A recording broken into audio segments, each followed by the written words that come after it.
कहते हैं 16 से 25 के बीच की जो उम्र होती है उसमें हमें मौज मस्ती करना, खतरों से खेलना, एडवेंचर करना बहुत पसंद होता है। हम लोगों का भी कुछ ऐसा ही था। असल में तो हम विराज के गांव चंदनपुर के लिए निकले थे, लेकिन बस अब 4 घंटे का सफर और बाकी है। उसके बाद हम होंगे मेरे प्यारे गांव चंदनपुर में। बहुत मजा आएगा। मैं तो आज तक कभी किसी गांव नहीं गई।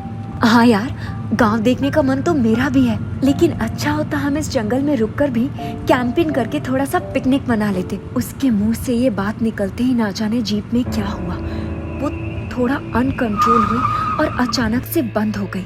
अरे क्या हुआ तेरी खटारा में, ये अचानक कैसे रुक गई? ये सुनकर अंकित झुंझलाते हुए बोला, इसे खटारा बोल रहा है? पता है पूरे 12 लाख की जीप है, इसमें जो ये 2 कुल्हाड़ी लगी है ना, ये भी प्योर चांदी की है। अब उतर कर देखोगे भी कि क्या प्रॉब्लम है। ये सुनकर हम सभी एक दूसरे का मुंह देखने लगे। बाहर का माहौल बहुत ही डरावना था। चारों तरफ घना जंगल और अंधेरा, हल्की हल्की सियारों की रोने की आवाजें और रात में कीड़ों की डर फिजा को और डरावना बना रही थी। क्या हुआ डार्लिंग, तुम्हारे चेहरे पर डर नजर आ रहा है? जब तक तुम्हारे जैसा चिपकू मेरे साथ है ना, मुझे कुछ नहीं होने वाला। हम सभी एक एक करके नीचे उतरे और जमीन पर देखा तो हमें कई पत्थर वगैरह नजर आया। समझ नहीं आ रहा कि गाड़ी रुकने की वजह क्या है। 1 मिनट रुको। ऐसा कहकर विराज ने झुककर देखा। जीप के पीछे दोनों टायर्स के अंदर कई चीजें लिपटी हुई थी। टायर्स में शायद किसी जानवर की चमड़ी लिपटी हुई है। जानवर की चमड़ी? ऐसा कैसे हो सकता है? ना खून है, ना कहीं मांस के टुकड़े, सीधा जानवर की चमड़ी। यकीन नहीं है तो खुद देख लो।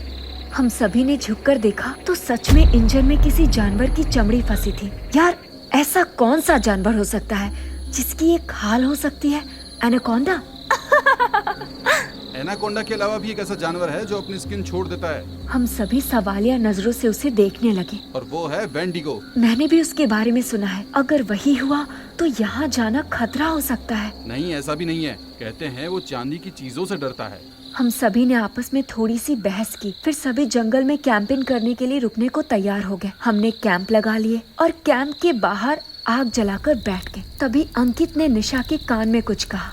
क्या फुसफुस कर रहे हो दोनों? कुछ नहीं, बस ऐसे ही। तुम लोग बातें करो, हम जरा अभी आते हैं। ऐसा कहकर वो दोनों वहाँ से निकल गए। वाह, कितना रोमांटिक मौसम है यार। काश यहाँ हमारा हनीमून होता। ठीक है, जैसा तुम कहो, हनीमून सेलिब्रेट कर लेते हैं। Shut your mouth. निशा ने मस्ती में आकर अंकित को धक्का दिया और वहाँ से एक तरफ भाग गई। ए स्टूपिड, यहाँ ऐसे घूमने में खतरा है, प्लीज कम बैक। मुझे ढूंढ कर दिखाओ। उसके कानों में निशा की आवाज आई। वो इधर उधर नजरें घुमाने लगा। निशा एक पेड़ के पीछे खड़ी हुई उसको छिपकर देख रही थी। अरे यार, वापस आ जाओ प्लीज। निशा ने अपने मुंह पर हाथ रखकर अपनी हंसी को रोका और जब अंकित आगे निकल गया तो वो जोर जोर से हंसने लगी। वो हंसते हुए उल्टे कदमों से पीछे जा रही थी। तभी वो किसी चीज से टकराई और उसकी हंसी रुक गई। चारों तरफ खामोशी छा गई। उसको अपनी गर्दन पर किसी की गर्म सांसें महसूस हुई और कानों में भयानक आवाज सुनाई दे रही थी। उसने एक झटके में पलट के देखा। पीछे खड़ी आकृति देख उसके रोंगटे खड़े हो गए। वो एक बहुत ही भयानक चीज थी। उसकी लंबाई 8 फीट थी। उसके पैर किसी मगरमच्छ के जैसे थे, हाथ छिपकली के जैसे। चेहरा बहुत खौफनाक था और सर पर 2 बड़े बड़े सींग थे। उसने निशा का हाथ पकड़ा और कलाई तक अपने मुंह में डाल लिया। निशा उसे अपने हाथ को छुड़ाने की कोशिश करने लगी। वो दर्द से तड़पने लगी। निशा ने जोर लगाया तो उसका हाथ कलाई तक टूट के वेंडिगो के मुंह में आ गया। निशा जमीन पर गिर गई और उसने खुद को संभाला और उठकर भागने लगी। तभी वेंडिगो ने उसको झपट लिया और फिजा में निशा की आखिरी चीख गूंज कर रह गई। निशा, चिल्ला क्यों रही हो? कहाँ हो तुम? तभी उसने देखा थोड़ी दूर पर कोई इंसान एक पेड़ के पास से निकलकर दूसरे पेड़ के पीछे जा छिपा। ओहो, तो अभी तक मेरे साथ छिपन छिपाई खेल रही थी। ऐसा कहकर वो उस पेड़ की तरफ भागा। कुछ देर सांस लिया और अचानक से उसके सामने आकर बोला, धप्पा। अचानक से उसके चेहरे पर छाई मुस्कान उड़न छू हो गई और आंखों में खौफ उतर आया। वेंडिगो उसके सामने था और उसके मुंह के अंदर अभी भी निशा का मांस फंसा हुआ दिखाई दे रहा था। उसने अंकित के कंधे पर हमला किया और उसके कंधे से खून की धार छूट गई। विराज, सुमित और मैं अभी भी कैंप फायर के सामने बैठे हुए थे। विराज ने मेरा हाथ थामा हुआ था और हम एक दूसरे से प्यार भरी बातें करने में लगे थे। तभी हमने किसी के सांस लेने की आवाज सुनाई दी। आवाज इतनी भयानक थी कि डर के मारे मेरा विराज से हाथ छूट गया और हम तीनों का ध्यान उस तरफ गया। अरे वही दोनों होंगे, हमें डराने की कोशिश कर रहे हैं और क्या। इस बार फिर से सांस लेने की डरावनी आवाज आई और बहुत बुरी बदबू भी महसूस हुई। हम तीनों ही डर के मारे अपनी जगह से उठ खड़े हुए।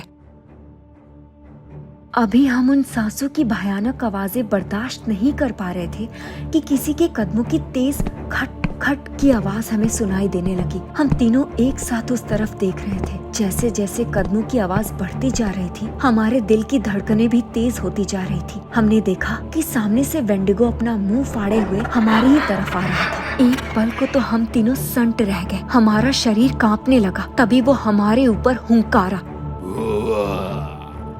उसने एक ही झपटे में सुमित को किसी चूहे की तरह दबोच लिया और उसके शरीर के 4 टुकड़े कर डाले। ये देखकर तो मुझे मानो हार्ट अटैक ही आने लगा। कुछ भी करने की हिम्मत नहीं थी।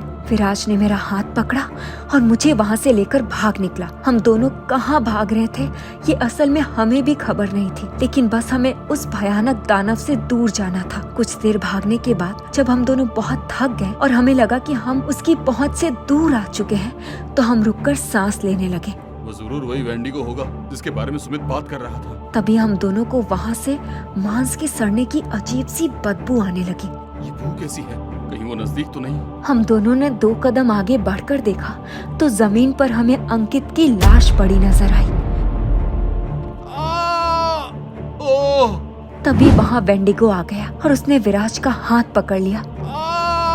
उसने तेजी से विराज का हाथ अपने मुंह में ले लिया। नहीं! और जैसे ही उसने उसको चबाना चाहा, उसे ना जाने क्या हो गया। उसने विराज को छोड़ दिया और अपना गला पकड़कर इधर उधर लड़खड़ाने लगा। ऐसा लग रहा था कि उसके गले में दर्द हो रहा हो।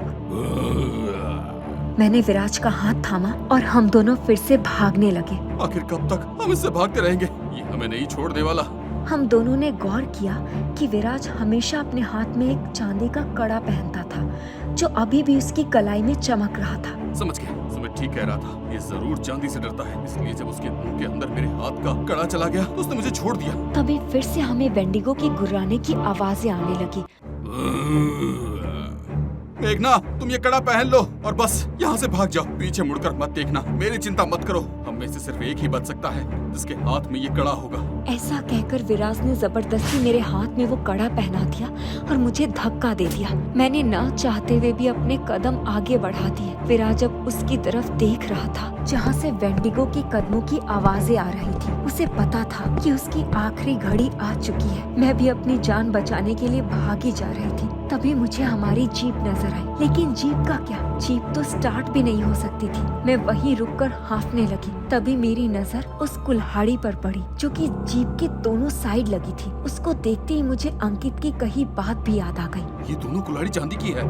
और अब मैं ना देर करते हुए उस कुल्हाड़ी को निकालने की कोशिश करने लगी। विराज अभी भी वहीं जमीन पर पड़ा हुआ था। झाड़ियों को चीरता हुआ वेंडिगो उसके सामने आकर खड़ा हो गया। विराज उसके सामने खौफ भरी निगाहों से देखने लगा।